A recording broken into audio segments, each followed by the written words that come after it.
also want to make sure that I ask this. Mhm. What is your approach to crisis management and reputation rehabilitation? So first and foremost, as a publicist, uh, rule 101 through 159 is stop talking. It's like crisis management is always, always, always about um, you can't fix it while you're in the middle of it. Like, so most of the time when you think about some scandals that have happened, and there's a couple that are going on right now, um, that typically, for whatever reason, we're really big right now in like sex trafficking. Yeah. Like, that's a big topic, right? Yeah. So typically when it comes to crisis PR, crisis management, even if you don't have a publicist, is if something is out there on social media, or someone says something, or something comes out about you, right, that's not painted in a positive way, is to stop talking. Don't address it. Don't respond to it. Don't make your statement until you can come together as a team. Because what you have to do is you got to make sure, again, if you've ever seen Drumline, it's one band, one sound, right? So if you've got this issue is happening, but everybody on your team is saying something different, that's only adding fuel to the fire, right? You're literally pouring gas on a situation. If you come out and your first response is, well, I didn't do it, or that's wrong, or so-and-so's a liar, and I've got receipts, and now so now you're, again, more fuel to the fire. So it's very much like if you've ever, unfortunately, been in a situation where you've seen EMS or first responders come. If you've ever noticed that a lot of times with first responders, they're not screaming all over the place. Like if you think about it, the ambulance pulls up, and then the driver gets out, and then he sees the situation. He starts screaming, and he just like runs all over the place. Like, you're not going to feel pretty confident that he's going to be able to take care of you, because he's like all over the place, right? And you probably are not going to want to get in the ambulance, because now you're like, oh my God, like, what is he doing over there, right? He's like screaming and hollering and, he's like frantic. So now that energy feeds. Like, so now you're nervous, right?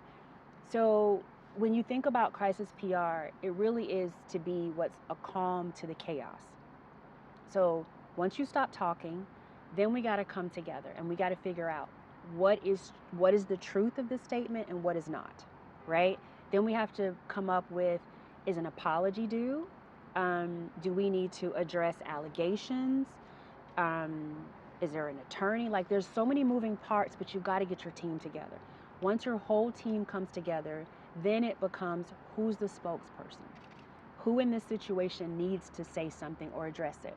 So, like, for instance, your big corporations, we'll just call light companies, right? Or a bank.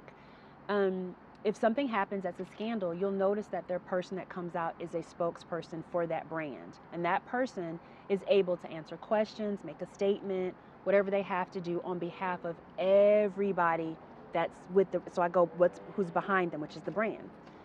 So crisis management is less about picking through all the pieces of what someone said or didn't say. It's about reputation and brand identity. And sometimes in that moment, you can't always save it. So what you want to do is so there's two parts.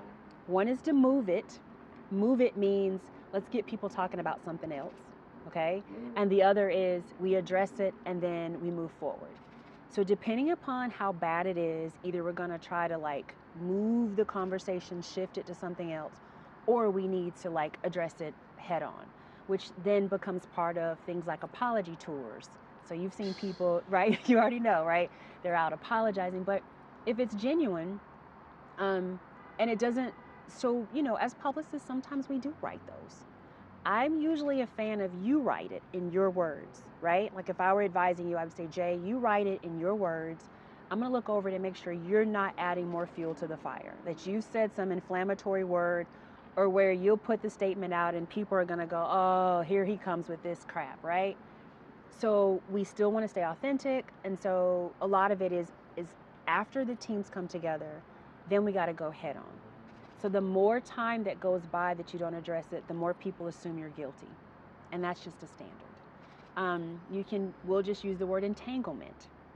When that came out, they kept saying no, no, no, no, no, no. And then it comes out that it was.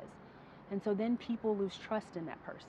No matter how popular, no matter how amazing that person can be, when people feel like you've lied to them, especially people that have supported you, it's hard to earn that trust. It can be done, but it's hard. So the goal is almost always in crisis management is to keep the trust of the people who support you. And by doing that, sometimes you just got to come clean. And so you can't do that if you're all over the place rattling and going off on people and cussing people out and going in people's DMs. Like now that's more work that has to be done. And crisis management is not cheap. It's like paying an attorney. It's not cheap. So the goal is to keep the money in your pocket and not be expensive. So I always tell them, all of my clients know it. And depending upon who they are and what they do, how public facing they are, I literally always say it's a difference of, I'll use words like, okay, so if something happens, just stop talking. Versus some of my clients, I go, I need you to just shut up. Like, you can't even say stop talking. Just don't say another word. Close your eyes and your mouth, right? Nothing. And so that's the best, like, crisis management. And then you have to go, sounds like a office, but you kind of have to then break it down. Like, what is the end goal? And then work towards that. And then now you got to reverse the media, right? Like, we got to give it some time. You do some stuff in the community, or if you've wronged somebody, you try to write it. It's not always a check, but you know what I mean? Like, they'll send you out. So figuring out what those steps are is an internal thing that usually works with everybody chiming in. And then after that, because there's a window, then we work towards going back to getting you good press. But you most likely are going to have to address it even with other media outlets, or people are going to ask for a while. Again, there's certain scandals, Never Neverland, that still to this day people have questions about, and you don't want that to be your legacy. So crisis management is to help make sure your legacy is not tarnished or tainted, and that people can still trust you or your brand. And that's when you have a good publicist, that's what they're able to do. First of all, thank you for your answer, and I believe everything that you're saying. I have a question, though. Mm-hmm. You said there was 2 criteria to crisis management. You said move it, and what was the other one? It's usually either, like, they say shift or move. Mm-hmm. So shift or move means that because people now, and this is not saying all people or even a majority, but social media has made a lot of people's attention span to be very short now. Because, we have reels, stories are only so many seconds. People aren't reading like they used to. They're not digging down into the layers. Literally, you'll just get on Facebook or Instagram and you just swipe. You just swipe, like, swipe, like, swipe. You very rarely go in and comment on things. And if you do, nowadays it's emojis. Emojis, like, you don't even put words anymore. And so when you are thinking about crisis management, sometimes it is basically not this is what it's called at all, but it's kind of like the cat theory, where you dangle the yarn ball in front of the cat. So the cat could be doing something and you just dangle it and now the cat's there. And then a few minutes later you dangle it and the cat goes over there. And then you can do it and the cat, like, it's literally just moving and shifting people's focus to something else. But wouldn't the fire still be burning? Oh, for sure. But so, like, how is that? How's that beneficial or good? Benefiting like, if this building was on fire, well, I'm not even going to go through that. But you get what you're saying. So it's like, it doesn't work for everything. So everybody can't do that. So it's kind of like, how about this? If to shift doesn't mean you're not addressing the bigger elephant that's in the room, but it could be something as simple as you've just donated, prior to this incident, you had donated $500,000 to a nonprofit. So the shift is, we want to make sure that people know you are still a good person even though this happened. So in the midst of a fire. Yes. Because here's the thing. We'll use actual fire. But I'm sorry to cut you off, but it's just like, wouldn't someone or the public obviously know that that's a deterrent? So you have to be I'm telling you, it is very strategic. Because what you're trying to do, a lot of times you can make a statement on this side while you're doing that. So a statement is to say, while we're digging through this accusation, or while we're looking a little bit further into this accusation to figure out the pieces and parts of where's this coming from, why is this happening in this moment, especially when you can say you did not do the things you're being accused of, you still have to work towards repairing your image, because there's a lot of people that didn't do the things they were accused of, and that is a hit towards your public perception, right?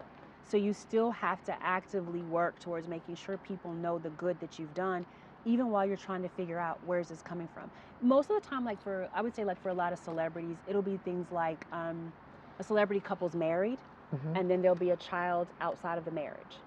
And so that was been denied, or maybe it was speculated and they don't know, because sure, someone can say that, this child is yours, but usually it's what DNA tests are for. So while the focus is on the infidelity, what's the even bigger issue is the child even this person's? So sometimes a story that really shouldn't even be a story gets made into a story. Because for all we know, the couple that's married may be full aware of the infidelity, and they're fully aware there's a possibility of a child. But public perception is, we got to know too.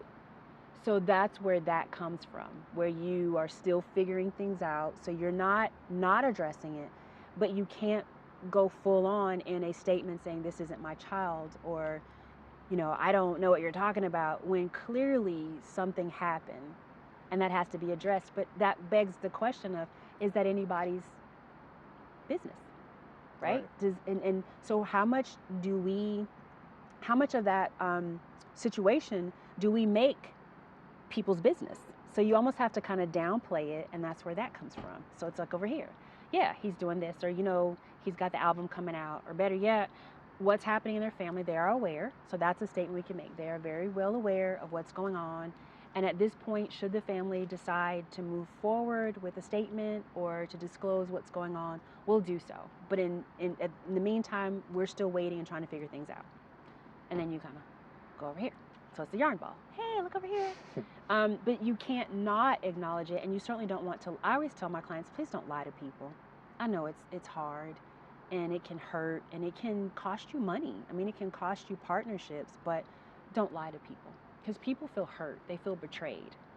So especially if you're a likable brand, so don't lie to people. And people still do it. Even when you're told not to, people still do it. So I would say I'm not a big fan of dangling, but sometimes you do have to find another story to pull people into, to get behind while you're figuring things out. But I'm a fan of, let's just say that. Let's just say, hey, we don't know what's going on right now. We don't really know. We're trying to figure things out. When we do, we'll let you guys know. You're our family. We want y'all to know. But right now, we don't even know. And so there's a way to do it so it still fits with your language. And everybody can't do that. You know what I mean? Like, everybody can't say that and then not have the problems. But that's what you do. You have that. And so it's not that you're not addressing it. But it's kind of like, I'm going to use this. It's kind of like if you've ever been in a home or a room and people were arguing, like a couple. Doesn't matter if it was your parents. It could be friends. Even you, and you're arguing, and other people around you are witnessing it. And you know how people kind of tense up, or they're just like, oh God, they're arguing. And then like 22 minutes later, y'all are like cuddled up and everything because it was no big deal for you, right? So you guys are fine, but everybody else that witnessed it doesn't really know. So now they're all like making up their version of what's going on. Oh my God, they're going to get a divorce. Geez, did you see how that went? Like, he was like screaming at her and blah, blah, blah. And then you guys are fine, but no one's remembering that you're fine. They're all remembering what they saw, the interaction. So that's how PR works, to help tell the story in the way that it was actually going on, but from inside out, which is, hey, they do that all the time. That's just how they are. They're just loud, right? Like they do that all the time. They're like theatrics. But that's like us talking. But the PR side of it would be, couples argue all the time, right? They argue all the time. As a matter of fact, have you not, like, when's the last argument? And it doesn't have to be a couple, your sister, right? A sibling. It could be anybody. Until you've met someone that's never argued. And arguing doesn't mean yelling. Arguing is, we don't agree and we're being very verbal in that disagreement. So there's like this, right? You're saying anything, okay, I don't agree with you. Okay, boom, boom.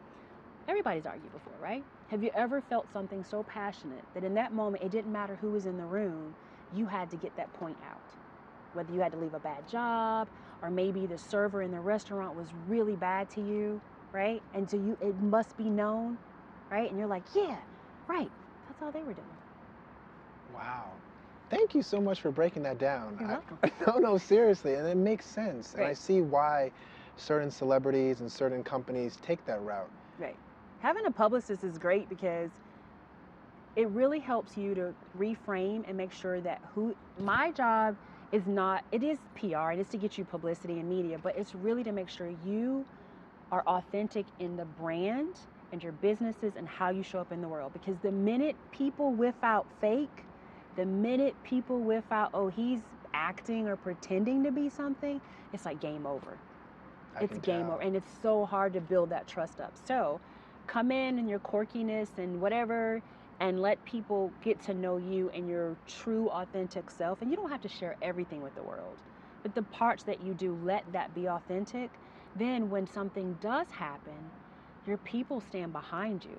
Even if you failed or messed up, they'll still stand behind you because they go, well, that's not all of who he is.